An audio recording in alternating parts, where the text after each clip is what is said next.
22-ші есеп. Осы сандардың қайсысы модульде ең кіші мәнге тең болады?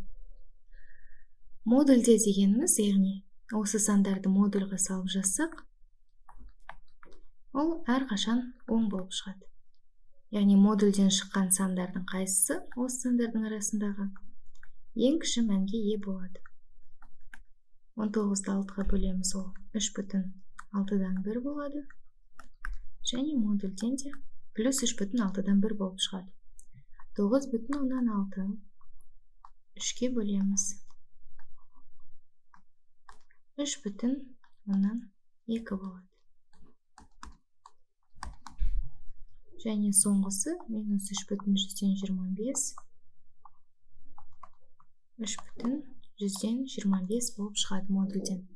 Енді осы сандарды салыстырайық. Қарайық, егер мұнда 3,125 3,2 қасына 0 тіркесек 120 болады, және мұнда 0 тіркесек 180 болады. Енді біз көріп тұрмыз, 3,180 мен 3,125 олар 3,120-дан үлкен.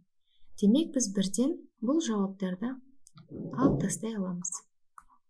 Демек, бұл жауаптар бізге сәйкес келмейді. Енді мынау екі санды салыстырайық. 3,6-дан 1 және 3,120. 3,120-ны бөлшек түрінде жазайық.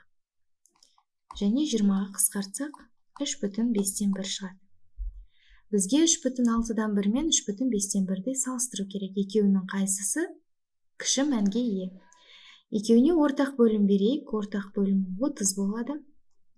Демек, мұнда 3,30-дан 5 және 3,30-дан 6.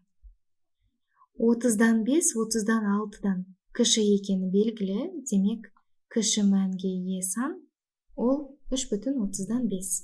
Немесе 3,6-дан 1, 6-дан 19. Сонда нұсқалардың ішіндегі дұрысы Б нұсқасы. Осы берілген сандардың ішінде модульде ең кіші мәнге ие ол 6-дан 19 саны екен.